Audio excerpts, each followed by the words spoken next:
दुर्गा नवरात्र व्रत कथा। बृहस्पति जी बोले, हे ब्रह्मा जी, आप अत्यंत बुद्धिमान, सर्व शास्त्रों चारों वेदों को जानने वालों में श्रेष्ठ हो।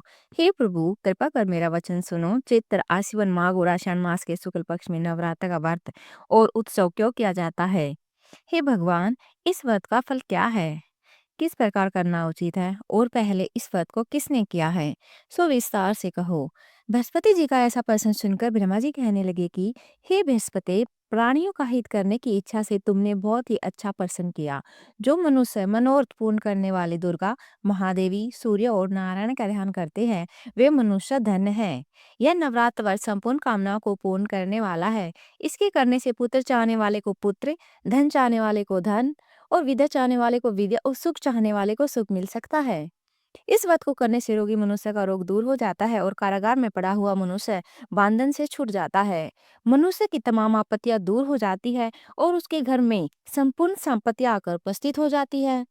बांध्या और काक बांध्या के इस व्रत के करने से पुत्र हो जाता है। समस्त पापों को दूर करने वाले इस व्रत को करने से ऐसा कौन सा मनोरथ है जो सिद्ध नहीं हो सकता? जो मनुष्य इस अलभ्य मनुष्य देह को पाकर भी नवरात्र का व्रत नहीं करता है, वह माता पिता की सेवा से विमुख होकर पाप का भागी होता है और अनेक दुखों को भोगता है। उसके शरीर में अनेकों व्याधियां उत्पन्न हो जाती हैं। वह संतान का सुख भी नहीं पाता है। इस प्रकार वह मूर्ख अनेक दुख भोगता है। इस व्रत को न करने वाला मूर्ख मनुष्य धन और धान्य से रहित हो भूख और प्यास के मारे पृथ्वी पर घूमता है और गूंगा हो जाता है। जो सुहागिन स्त्री भूल से इस व्रत को नहीं करती है, वह पति से विहीन होकर नाना प्रकार के दुखों को भोगती है। यदि व्रत करने वाला मनुष्य सारे दिन उपवास न कर सके और एक समय भोजन करे और उस दिन बांधे सहित नवरात्र व्रत की कथा श्रवण करे, हे बृहस्पति, जिसने पहले इस महाव्रत को किया है उसका पवित्र इतिहास मैं तुम्हें सुनाता हूँ। तुम सावधान होकर सुनो। इस प्रकार ब्रह्मा जी के वचन सुनकर बृहस्पति जी बोले, हे ब्रह्मा जी, मनुष्य का कल्याण करने वाले इस व्रत के इतिहास को मेरे लिए कहो। मैं सावधान होकर सुन रहा हूँ। आपके शरण आए हुए मुझ पर कृपा करो। ब्रह्मा जी बोले, पिठत नाम के मनोहर नगर में एक अनाथ नाम का ब्राह्मण रहता था। वह भगवती दुर्गा का भगत था। उसके संपूर्ण सद्गुणों से युक्त मानव ब्रह्मा की सबसे पहली रचना हो ऐसी यथार्थ नाम वाली सुमति नाम की एक अत्यंत सुंदर कन्या पैदा हुई। वह कन्या सुमति अपने घर में अपने बालकपन में अपनी सहेलियों के साथ क्रीड़ा करती हुई इस प्रकार बढ़ने लगी जैसे शुक्ल पक्ष में चंद्रमा की कला बढ़ती है। उसका पिता प्रतिदिन दुर्गा जी की पूजा और होम किया करता था। उस समय वह भी वहां नियम से उपस्थित होती थी। एक दिन वह सुमति अपनी सहेली के साथ खेलने में लग गई और भगवती के पूजन में उपस्थित नहीं हुई। उसके पिता को पुत्री की ऐसी असावधानी देखकर क्रोध आया और पुत्री से कहने लगा कि हे पुत्री, आज प्रभात में तुमने भगवती का पूजन नहीं किया। इसी कारण मैं किसी कुष्ठी अथवा दरिद्र मनुष्य के साथ तेरा विवाह करूंगा। इस प्रकार कुपित पिता के वचनों को सुनकर सुमति को बड़ा दुख हुआ और अपने पिता से कहने लगी कि हे पिताश्री, मैं आपकी कन्या हूँ। मैं सब तरह से आपके अधीन हूँ। जैसे आपकी इच्छा हो वैसा ही करो। रोगी, कुष्ठी अथवा किसी के साथ जैसे तुम्हारी इच्छा हो मेरा विवाह कर सकते हो। वही जो मेरे भाग्य में लिखा है, मेरा तो इस पर पूर्ण विश्वास है। मनुष्य न जाने कितने मनोरथों का चिंतन करता है, पर होता वही है जो भाग्य में विधाता ने लिखा है। जो जैसा करता है उसको फल भी उस कर्म के अनुसार ही मिलता है, क्योंकि कर्म करना मनुष्य के अधीन है, पर फल देव के अधीन है। जैसे अग्नि में पड़े हुए तृणादि उसको अधिक प्रदीप्त कर देते हैं, उसी तरह ऐसे अपनी कन्या के ऐसे निर्भरता से कहे हुए वचनों को सुनकर उस ब्राह्मण को और अधिक क्रोध आया। तब उसने अपनी कन्या का विवाह एक कुष्ठी से कर दिया और अत्यंत क्रोध होकर पुत्री से कहने लगा कि जाओ जाओ जल्दी जाओ, अपने कर्म का फल भोगो। देखी केवल भाग्य भरोसे रहकर क्या करती है। इस प्रकार से कहे हुए पिता के कटु वचनों को सुनकर सुमति अपने मन में विचार करने लगी कि ओहो, मेरा बड़ा दुर्भाग्य है जिससे मुझे ऐसा पति मिला। इस तरह अपने दुख का विचार करती हुई वह सुमति अपने पति के साथ वन को चली गई और भयावने कुशायुक्त उस स्थान पर उन्होंने एक रात बड़े कष्ट से व्यतीत की।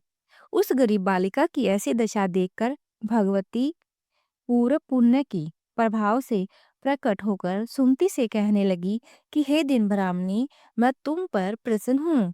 तुम जो चाहो वरदान मांग सकती हो। मैं प्रसन्न होने पर मनवांछित फल देने वाली हूँ। इस प्रकार भगवती दुर्गा का वचन सुनकर ब्राह्मणी कहने लगी कि आप कौन हैं जो मुझ पर प्रसन्न हुई हो। यह सब मेरे लिए कहो और अपनी कृपा दृष्टि से मुझ दिन दासी का कृतार्थ करो। ऐसा ब्राह्मणी का वचन सुनकर देवी कहने लगी कि मैं आदि शक्ति हूँ, मैं ही ब्रह्मा विद्या सरस्वती हूँ। मैं प्रसन्न होने पर प्राणियों का दुख दूर कर उनको सुख प्रदान करती हूँ। हे ब्राह्मणी, मैं तुझ पर तेरे पूर्व जन्म के पुण्य के प्रभाव से प्रसन्न हूँ। मैं तुम्हारे पूर्व जन्म का वृतांत सुनाती हूँ, सुनो। तुम पूर्व जन्म में निषाद भील की स्त्री थी और अति पवित्रता थी। एक दिन तेरे पति निषाद ने चोरी की। चोरी करने के कारण तुम दोनों को सिपाहियों ने पकड़ लिया और ले जाकर जेल खाने में कैद कर लिया। उन लोगों ने तेरे को और तेरे पति को भोजन भी नहीं दिया।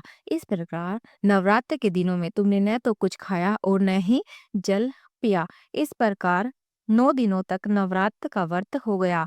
हे ब्राह्मणी, उन दिनों में जो व्रत हुआ, उस व्रत के प्रभाव से प्रसन्न होकर तुम्हें मनवांछित वर दे रही हूँ। तुम्हारी जो इच्छा हो सो मांगो। इस प्रकार दुर्गा जी के कहे हुए वचनों को सुनकर ब्राह्मणी बोली कि अगर आप मुझ पर प्रसन्न हैं तो हे दुर्गे माँ, मैं आपको प्रणाम करती हूँ। कृपा करके मेरे पति के कोढ़ को दूर करो। देवी कहने लगी कि उन दिनों में जो तुमने व्रत किया था, उस व्रत के एक दिन का पुण्य अपने पति का कोढ़ दूर करने के लिए अर्पण करो। मेरे प्रभाव से तेरा पति कोढ़ से रहित और सोने के समान शरीर वाला हो जाएगा। ब्रह्मा जी बोले। इस प्रकार देवी का वचन सुनकर वह ब्राह्मणी बहुत प्रसन्न हुई और पति को निरोग करने की इच्छा से ठीक है ऐसे बोली। तब तक उसके पति का शरीर भगवती दुर्गा की कृपा कृपा से कुष्ठहीन होकर अति क्रांति युक्त हो गया। जिसकी क्रांति के सामने चंद्रमा की क्रांति भी क्षीण हो जाती है। वह ब्राह्मणी पति की मनोहर देह को देखकर देवी को अति पराक्रमी वाले समझकर स्तुति करने लगी कि हे दुर्गे, आप दुर्गत को दूर करने वाली, तीनों जगत का संताप हरने वाली, समस्त दुखों को दूर करने वाली, रोगी मनुष्य को निरोग करने वाली, प्रसन्न होने पर मनवांछित वस्तु को देने वाली और दुष्ट मनुष्य का नाश करने वाली हो। तुम ही सारे जगत की माता और पिता हो। हे अम्बे, मुझ अपराध रहित अबला को मेरे पिता ने कुष्ठ रोगी के साथ विवाह कर मुझे घर से निकाल दिया। उसकी निकाली हुई पृथ्वी पर घूमने लगी। आपने ही मेरा इस आपत्ति रूपी समुद्र में उद्धार किया है। हे देवी, मैं आपको प्रणाम करती हूँ। मुझ दिन की रक्षा करो।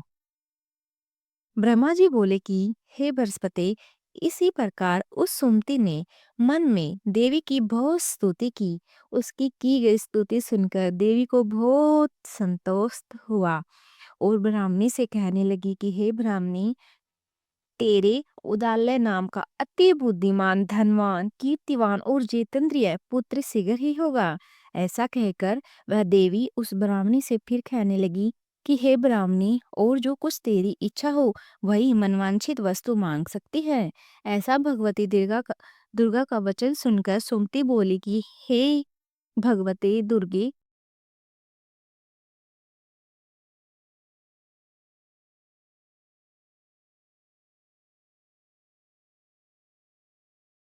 अगर आप मेरे पर प्रसन्न हैं तो कृपा कर मुझे नवरात्र विधि बताइए।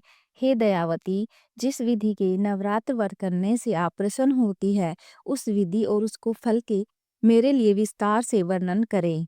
इस प्रकार ब्राह्मणी के वचन सुनकर दुर्गा कहने लगी कि हे ब्राह्मणी, मैं तुम्हारे लिए संपूर्ण पापों को दूर करने वाली नवरात्र व्रत विधि को बतलाती हूँ, जिनको सुनने से तमाम पापों से छुटकर मोक्ष की प्राप्ति होती है।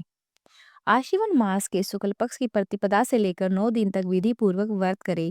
यदि दिन भर का व्रत न कर सके तो एक समय का भोजन करे। पढ़े लिखे ब्राह्मणों से पूछकर घट स्थापना करे। वाटिका बनाकर उसको प्रतिदिन जल से सींचे। महाकाली, माँ लक्ष्मी, माँ सरस्वती, इनकी मूर्तियां बनाकर उनकी नित्य विधि सहित पूजा करे। पुष्पों से विधि पूर्वक अर्घ्य दे। बिजोरा के फूल से अर्घ्य देने से रूप की प्राप्ति होती है। जायफल से कीर्ति, दाग से कार्य की सिद्धि होती है। आंवले से सुख और केले से भूषण की प्राप्ति होती है। इस प्रकार फलों के अर्घ्य देकर यथा विधि हवन करे। खांड, घी, गेहूं, शहद, जौ, तिल, बिम, नारियल, दाक और कंदम, इनसे हवन करे। गेहूं के होम करने से लक्ष्मी की प्राप्ति होती है। हीरे व चंपा के पुष्पों से, धन व पत्तों से तेजन तुक की प्राप्ति होती है। की प्राप्ति होती है। कमल से राज सम्मान और दाखों से सुख संपत्ति की प्राप्ति होती है। खांड, घी, नारियल, शहद, जौ, तिल इनसे तथा फलों के होम करने से मनवांछित वस्तु की प्राप्ति होती है। व्रत करने वाला मनुष्य इस विधान से होम कर आचार्य को अत्यंत नम्रता के साथ प्रणाम करे और यज्ञ की सिद्धि के लिए उसे दक्षिणा दे। इस महाव्रत को बताई गई विधि के अनुसार जो कोई करता है उसके सब मनोरथ सिद्ध हो जाते हैं। इसमें तनिक भी संशय नहीं है। इन 9 दिनों में जो कुछ दान आदि दिया जाता है उसका करोड़ों गुना मिलता है। इस नवरात्र व्रत के करने से ही अश्वमेध यज्ञ का फल मिलता है। हे ब्राह्मणी, इस संपूर्ण कामना को पूर्ण करने वाले उत्तम व्रत को तीर्थ, मंदिर अथवा घर में ही विधि के अनुसार करें। ब्रह्मा जी बोले कि हे बृहस्पति, इस प्रकार ब्राह्मणी को व्रत की विधि और फल बताकर देवी अंतर्ध्यान हो गई। जो मनुष्य या स्त्री इस व्रत को भक्ति पूर्वक करता है वह इस लोक में सुख भोग कर अंत में दुर्लभ मोक्ष को प्राप्त होता है। हे बृहस्पति, इस दुर्लभ व्रत का महात्म्य मैंने तुम्हारे लिए बतलाया है। ऐसा ब्रह्मा जी के वचन सुनकर बृहस्पति जी आनंद के कारण रोमांचित हो गए और ब्रह्मा जी से कहने लगे कि हे ब्रह्मा जी, आपने मुझ पर अति कृपा की जो अमृत के समान इस नवरात्र व्रत का महात्म्य सुनाया। हे प्रभु, आपके बिना और कौन इस महात्म्य को सुना सकता है। ऐसे बृहस्पति जी के वचन सुनकर ब्रह्मा जी बोले कि हे बृहस्पति, तुमने सब प्राणियों का हित करने वाले इस अलौकिक व्रत को पूछा है, इसलिए तुम धन्य हो। यह भगवती शक्ति संपूर्ण लोकों का पालन करने वाली है। इस महादेवी के प्रभाव को कौन जान सकता है, अर्थात कोई भी नहीं जान सकता। बोलो दुर्गे मैया की जय। जय हो मेरी दुर्गे मैया, जय हो, जय हो। माता रानी आपकी हर मनोकामना पूर्ण करे।